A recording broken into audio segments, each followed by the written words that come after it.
De retour sur ce plateau, passons maintenant à présent à la revue de presse de ce mardi 20 mai 2025 présentée par Ansem Orisha.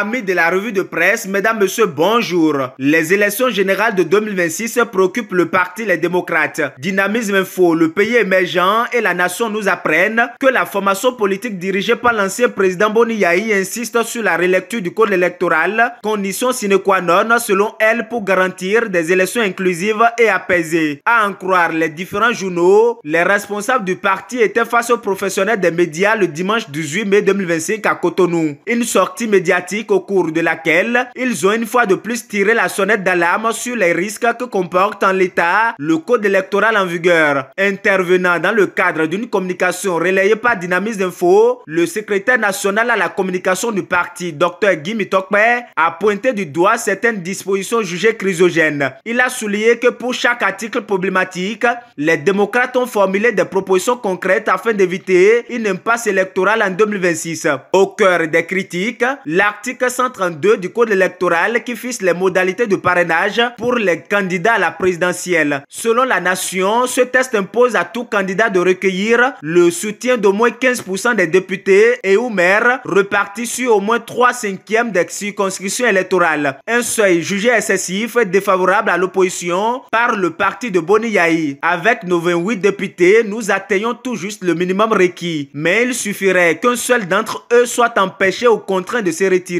pour que notre candidature tombe à l'eau, a alerté Dr Guy Mitokpe cité par la nation. Pire encore, ajoute-t-il, le Bénin serait le seul pays au monde à imposer un taux aussi élevé pour le parrainage des candidats. En comparaison, la France exige seulement 1,17%, le Sénégal entre 0,6% et 0,8% du corps électoral ou encore 13 députés sur 165, soit 7,87%. Une autre disposition contestée par le parti est l'interdiction faite aux élus de parrainer les candidats extérieurs à leur formation politique. Une règle que les démocrates considèrent comme un verrou antidémocratique qui empêche les soutiens transversaux en faveur de candidats indépendants ou dissidents. Face à ces restrictions, les démocrates soumettent plusieurs propositions à baisser le seuil de parrainage à 5% des élus, accorder la liberté de parrainage à chaque élu et élargir le mécanisme conseillers communaux compte tenu de l'importance politique des maires. L'objectif,